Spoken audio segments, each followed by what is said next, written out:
На мировую выставку детской книги в Болонью поедет проект из Татарстана. Это не книга сказок и не учебник, культурный дневник школьника, целый проект. Включает в себя посещение музеев, театров и мастер-классов. Впечатления от этого ребята могут записывать в свой дневник и поставить свою оценку выставке или спектаклю. Там же школьникам проставляют печати, как знак того, что новое в культуре ребята действительно узнали. На страницах дневника на 2 языках собрана история нашей республики.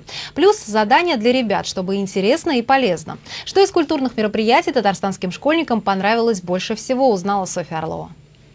Нас на радио пригласили. Там был проект «Мамульки шоу». Нам задавали вопросы, мы должны были отвечать. То есть, что такое счастье, почему ваша мама самая лучшая. Ее мама, как считает сама девочка, конечно же, лучшая мама на свете. Ни минуты без дела, ни дня без открытий. Так живет семья. Походы в музеи, театры, кинопоказы и мастер-классы. Выставки, занятия и представления проходят в рамках проекта «Культурный дневник школьника».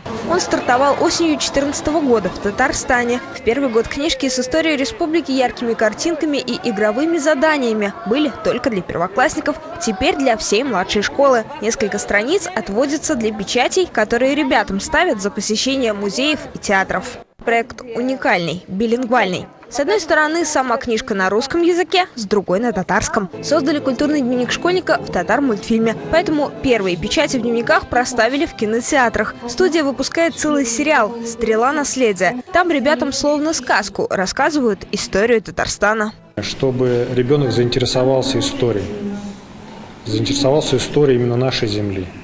То есть, если хоть один ребенок после просмотра этого мультфильма залезет в интернет, полезет в Википедию в какую-нибудь, да, и будет там изучать, то есть исторические факты, это мы будем считать нашим успехом. Культурный дневник школьника стал для ребят настоящей социальной сетью. Причем общаются они не только в сети, но и вживую, делятся впечатлениями, обмениваются опытом и рассказывают, кому что больше понравилось. А значит, они не только обогащаются культурно, но и учатся общаться друг с другом.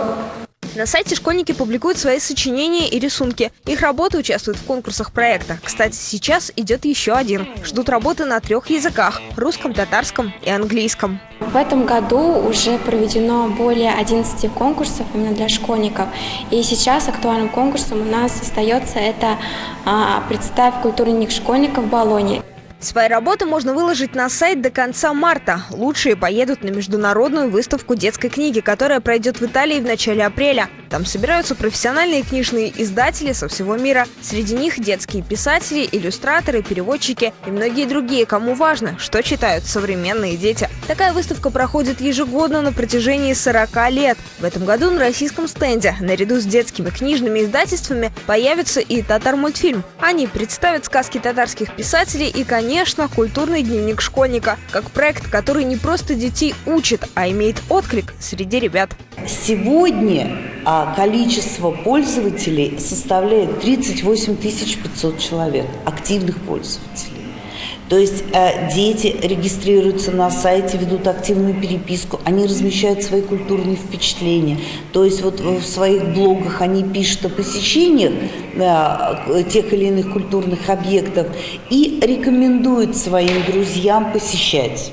Культурный дневник – это даже в некотором роде соревнование для школьников. Кто где побывал, чему научился и что увидел. И, конечно, у кого печати больше. А в конце учебного года среди авторов дневников проводят конкурс на самого культурного. Софья Орлова, Шаукат Ахманов, столица.